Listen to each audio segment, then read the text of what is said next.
It's very interesting that I am one of those that worked out the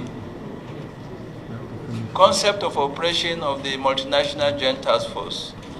And it started as a decision, by the head of states and governments of the Lake Chad Basin Commission members.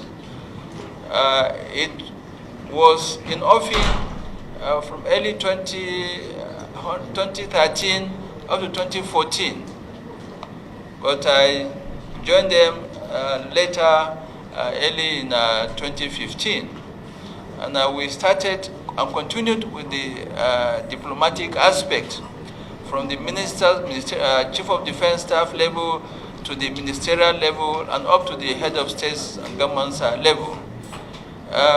Before May 2015, the efforts were still being worked out despite negotiations or discussions for over a year plus, almost 2 years.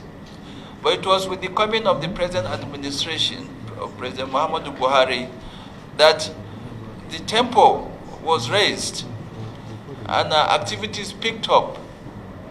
The federal government had initially pledged $100 million for the takeoff of the multinational joint task force. Up to the time Mr. President Muhammadu Buhari was elected and inaugurated, that funds was not released. So he was the one that first kick-started the diplomatic aspect in terms of real action by funding. And that was how the MNJTF started.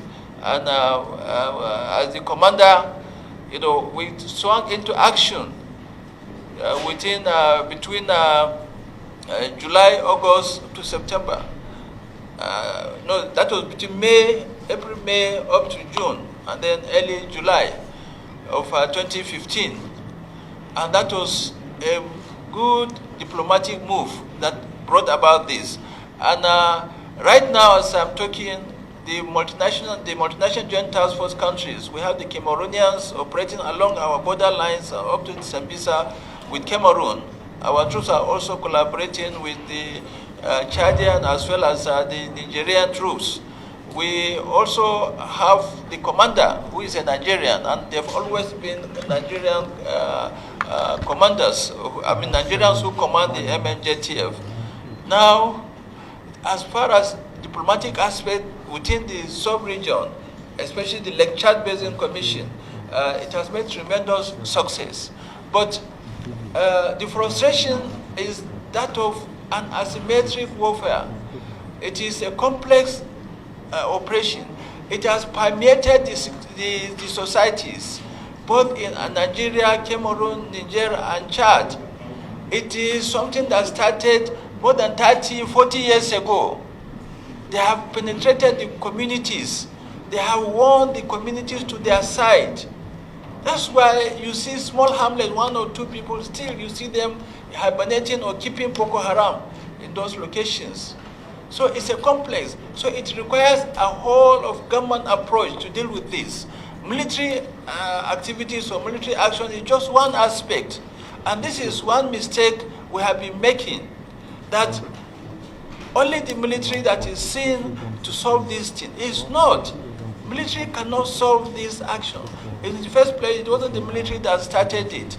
There were political, social, economic factors that need to be addressed from the beginning. I don't need to take it back from independence or from the First Republic and so on. Development should be progressive. There should be roads everywhere. There should be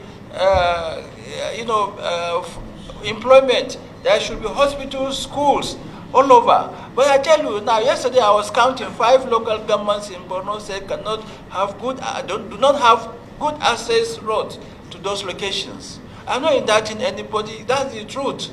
You can't have access. Since independence up to now, where do you get the solution? The same thing in the northwest, Niger State, Zamfara, Niger is north central, where we have this incident now of kidnapping. The same thing in Zamfara, in Katsina and Sokoto. There are so many ungovernable spaces. Until those things are penetrated, those locations are penetrated with road infrastructure, with rail, with amenities, hospitals, schools, and so on, then we carry everybody along. And education is very fundamental, and unless these things are done, we will make, despite the diplomatic efforts, internally we must get it right. And that is the essence of this diplomacy. Foreign policy is a projection of domestic policy. So if you are able to domicile or curtail these things internally, that's why you project to other countries, and all our neighboring countries will be able to have a very robust defense as well as foreign policy action that will lead to the eradication of all this insecurity in the region. The next issue, sorry I'm taking long because I'm quite passionate about it, and these are the realities, and the truth must be told, because this thing cannot end. I predicted sometimes that it may take another 20 years, and that is the truth, His Excellency Senator Bikula Amosun did mention that the issue still, I think it's related.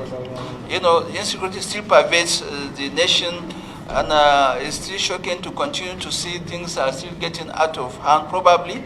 Why, despite all the efforts, finances, equipment, and the rest from all areas?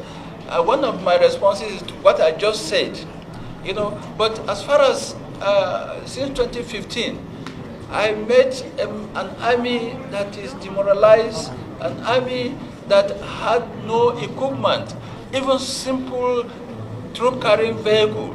In Maiduguri, they were using civilian joint task force vehicle to move troops for operation. They were using trailer that carries horses, donkeys, cows, to move troops from one location to the other for operation. But today we have invented our own indigenous vehicles, the Ezgo MRAP, the Konkaro MRAPs, to change the narrative. And if you see, the trend has been that most of those areas that hitherto been occupied by the Boko Haram terrorists have been taken over by our troops. But how do you sustain it? You need more training, you need more manpower, you need more equipment because of the vastness of the terrain. You require a lot of resources. That is on the military side. But more is required on the political and the governance side as well. So unless these things are done comprehensively, deliberately, with serious intervention, we will still continue, this insecurity can continue to lead us. If you look at this insurgency, as I said, is new to us here. But even those that have been experiencing it, especially Afghanistan, Iraq, and